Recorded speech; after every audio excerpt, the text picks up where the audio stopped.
Hi friends, இப்போ நம்ம Pandya stores பார்க்க போகிறோம். பாண்டிய ஸ்டோர்ஸில் கடையில் நின்று எல்லாரும் வேலை செஞ்சுட்ருக்காங்க. அந்த டைம் பார்த்து ஒரு குரல், உள்ளே வரலாமா அப்படின்னு சொல்லிட்டு ஜூஸ் கொடுங்கன்னு சொல்லிட்டு கேட்குறாங்க. ஜூஸை வாங்கி குடித்த நம்ம கதிரி ஜூஸுக்கு காசு கொடுத்துறாரு. காசு கொடுத்துட்டு நான் வேலைக்கு போகிறேன்ற விஷயத்தையும் அவர் சொல்லிட்டார். எப்படி சொன்னார் தெரியுமா? முல்லை முள்ளால் தான் எடுக்கணுங்கிற மாதிரி நம்ம பாண்டியனோட ஸ்டைல்லே போய் சொன்னார்.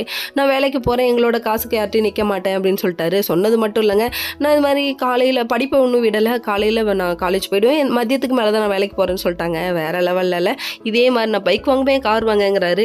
உழைச்சி சம்பாதிக்கிறது ₹1 இருந்தாலும் அதில் பைக்கும் காரும் வாங்குவோன்ற நம்பிக்கை வச்சிருக்காருல, வேற லெவலில் இருக்குது. கண்டிப்பாக நீங்கள் ஜெயிப்பீங்கன்னு சொல்லிட்டு நம்ம ஆசீர்வாதம் தான் பண்ணணும்.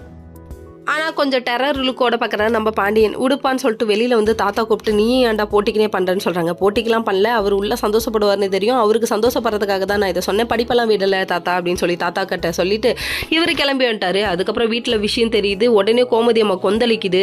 ஒச்சுச்சோ, என் புள்ள வேலைக்கு போகிறானா, என் புள்ள கஷ்டப்படுறானா, நான் கல்யாணம் பண்ணி வச்சப்போ தெரியல, கல்யாணம் மட்டும் பண்ணி வைக்க தெரியுது, அப்போ குடும்ப செலவெல்லாம் யார் பார்த்துக்கிறது அப்படின்னு சொல்லிட்டு பலார்னு ஒரு கேள்வியை கேட்கணும்னு தோணுது. அப்படியே அவங்கள பலார் நடித்த மாதிரி இருக்கும்ல, அதனால் வேணாம் அந்த கேள்வியை கேட்காம அப்படியே கம்முன்னு போயிட்டாரு. அதுக்கப்புறம் வந்து கொலவெறி ஏத்தாதம்மா, நீ முதல்ல போமா இங்கே அப்படின்னு சொல்லிட்டாரு. அதுக்கப்புறம் பசிக்குதுமா, சாப்பாடு போகணுமான்னு சொல்லி கேட்குறாரு. சரி வாப்பா சாப்பிட்லான்னு சொல்லிட்டு கூப்பிட்டு உட்கார வைக்கிறாங்க. அப்படியே பிள்ளை பாசத்தில் பார்க்குறாரு பாருங்க நம்ம பாண்டியன். இவ்வளோ பாசம் இருக்குது, அப்புறம் எதுக்கு வெளியே சொல்லாமல் இருக்கீங்க. இன்னொரு பக்கம் வந்துட்டு மகன் டிரைவர் வேலைக்கெல்லாம் போயிட்டான்னு தெரிஞ்ச உடனே கோமதி அம்மா கொந்தளிக்குது. அது மட்டும் இல்லைங்க, நம்ம பாண்டியன் ஷாக் ஆகிட்டாரு. இவ்வளோ கஷ்டத்துக்கும் காரணம் நீ தானேம்மா, நீ ஷாக் ஆகுறியா அப்படிங்கிற மாதிரி தான் இருந்தது. வீட்டுக்கு தெரியாமல் எவ்வளோ வேலை பண்ணியிருக்கேன்னு கோமதி அம்மாவுக்கு கேட்க தோணுது. ஓகே ஃப்ரெண்ட்ஸ், நெக்ஸ்ட் வீடியோவில் பார்ப்போம்.